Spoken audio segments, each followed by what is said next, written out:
এটা মহিলা টয়লেট, আর এটা তো পুরুষ।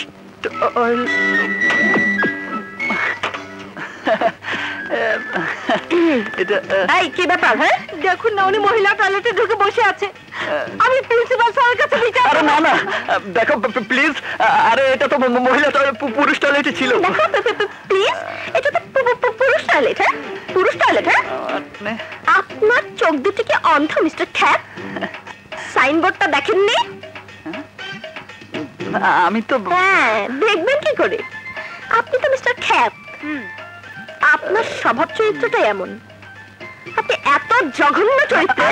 তুমি নোংরা চরিত্রের ছেলেপেলেরা কলেজে থাকলে এই কলেজে লেখাপড়া করা যাবে না। এই চল, প্রিন্সিপাল স্যারের কাছে বিচার দেই। শুনুন, শাট আপ। তোর যা চরিত্র, তার সুগন্ধ সারা সমাজে ছড়িয়ে পড়েছে। এই দেখ, এই যে টাই লোকে পরে জামার উপরে, আর তুই গলায় দড়ি বানিয়ে ঘুরে বেড়াচ্ছিস। আমার নাক চুল সব কাটা যাচ্ছে। তুই হাসান চৌধুরী মেয়েকে বিয়ে করতে চাস, ভালো কথা, কিন্তু হাসান চৌধুরী মেয়ে রাজি হবে তো? হবে কি হবে না তা আমি জানি না, তবে ইভাকে আমি চাই। আরে বাবা, আমিও তো তাই চাই। হাসান চৌধুরী মেয়েকে বিয়ে করতে পারলে রাজকন্যা পাবি, সেই সাথে রাজত্ব। ওর কোটি কোটি টাকার সম্পত্তির মালিক হব আমরা। কালই আমি হাসান চৌধুরীর কাছে প্রস্তাব নিয়ে যাব। হোয়াট? তোর সাহস তো কম নয়? একটা চরিত্রহীন লম্পট ছেলের বিয়ের প্রস্তাব নিয়ে এসেছিস আমার কাছে, আমার মেয়ের জন্য? চৌধুরী, তুই আমার বন্ধু। আরে রাখ তোর বন্ধু। আমি আর সাদে গাড়ি তোকে ডাস্টবিন থেকে তুলে এনে বন্ধু বানিয়েছিলাম, তার মানে এই নয় যে তোর সাথে আত্মীয়তা করতে হবে। আমার ভাবতে অবাক লাগে, তোদের মতো ছোট বংশের ছোট জাতের লোকেরা কি করে অতীতকে এত তাড়াতাড়ি ভুলে যায়। Get out from my house. আর কখনো আমার বাড়িতে আসার চেষ্টা করবে না। আউট।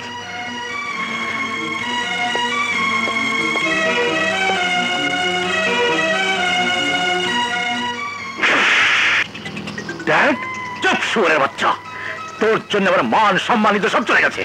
ড্যাড, তুমি কিন্তু আমাকে ইনসাল্ট করে কথা বলছো। বলবই তো, তোর প্রেস্টিজ জ্ঞান যে এত টনটনা তা আমার জানা ছিল না। তুই এমন সুপুত্র আমার, যার সুগন্ধ হাসান চৌধুরী পর্যন্ত পৌঁছে গেছে। তোর মতো লম্পট চরিত্রহীন ছেলের জন্য আজ আমাকে অপমান হতে হয়েছে। কি বলছো তুমি? হাসান চৌধুরী তোমাকে অপমান করেছে? শুধুই কি অপমান, কুকুরের মতো দূর দূর করে বাড়ি থেকে বের করে দিয়েছে শুধু তোর জন্যে, তোর মতো লম্পট চরিত্রহীন ছেলের জন্যে।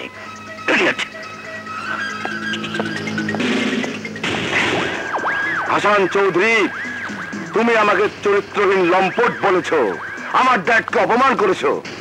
আমি তোমার মেয়ের চরিত্রে এমন কলঙ্কের দাগ লাগিয়ে দেব যাতে কোনোদিন কোনো ছেলে তোমার মেয়েকে বিয়ে করতে রাজি না হয়। তখন বাধ্য হয়ে ইভাকে তুলে দিতে হবে আমার হাতে।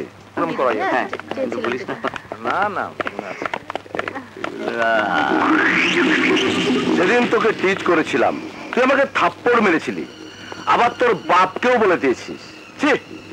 তোর বাবা আমার বাবাকে অপমান করে বাড়ি থেকে বের করে দিয়েছে, আমাকে চরিত্রহীন লম্পট উপাধি দিয়েছে।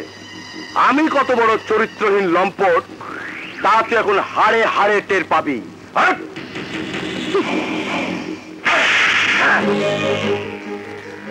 সেদিন তোর বা গালে থাপ্পড় মেরেছিলাম, শিক্ষা হয়নি। আজ তোর ডান গালে থাপ্পড় মেরে শিক্ষা দিলাম। আর কোনোদিন যেন কোনো মেয়ের গায়ে হাত না দিস। না না বেবি, এ থাপ্পড়ের মজা না নিয়ে তুমি যেতে পারবে না।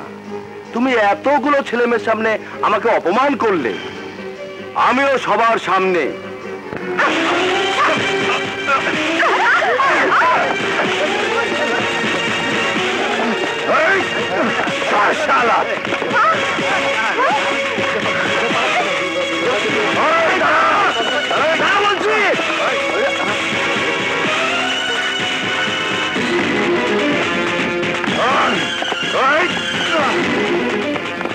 রাজু, রাজু সর্বনাশ হয়ে গেছে। ইভাকে ড্যানি তুলে নিয়ে যাচ্ছে, ওকে বাঁচা। তুলে নিলে আমার কি? আমি কেন ওকে বাঁচাবো? ও আমার কে? ও তোর কেউ না, কিন্তু ইভা এই কলেজের ছাত্রী। তুই কি চাস আমগো সবার চোখের সামনে ওর ইজ্জত নষ্ট হয়ে যাক? তুই কি চাস তোর ভালোবাসার ইভারে একটা হাই না ছিঁড়া ছিঁড়া খাক? তুই মুখে না কইলে কি হইব, অন্তরে তুই ঠিকই ইভারে ভালোবাসোস। তুই কি চাস তোর ভালোবাসার ফুল নষ্ট হয়ে যাক?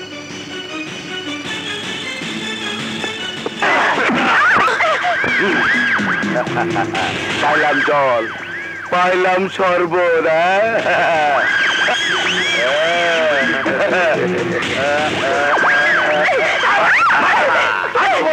কিন্তু শরবত আমি খাবই। আরে হাত ধর না।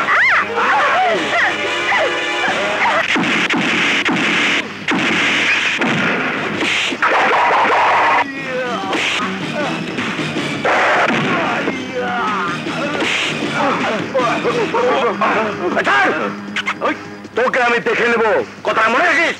চল।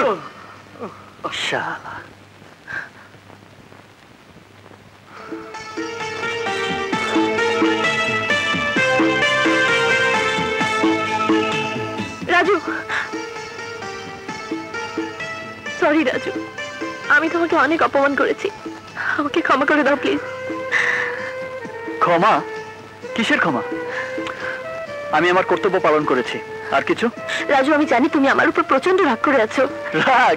কিসের রাগ? আমি গরিব, আমি ছোট লোক, আমি খ্যাত, আর তুমি বড় লোক। তোমার উপর রাগ করবো কোন অধিকারে? যদি বলি ভালোবাসার অধিকারে। হ্যাঁ, ভালোবাসা?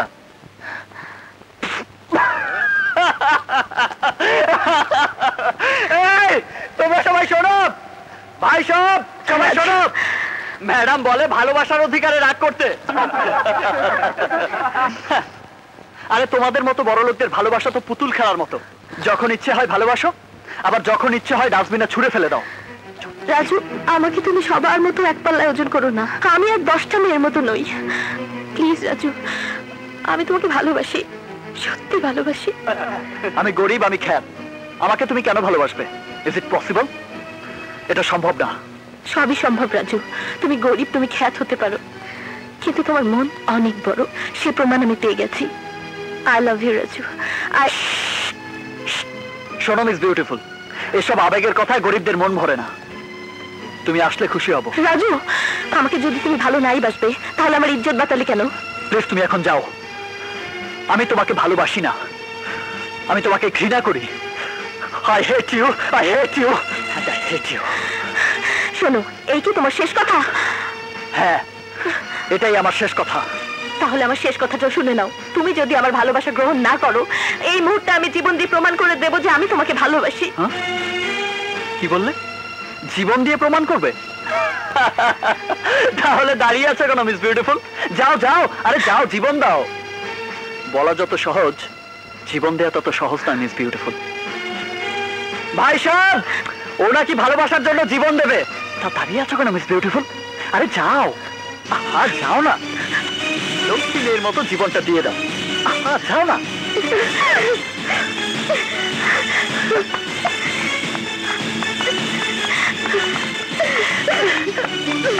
রাজু, ওকে ফেরা, ও খুব জেদি মেয়ে, তুই না ফেরালে ও কিন্তু সত্যি সত্যি জীবন দিয়ে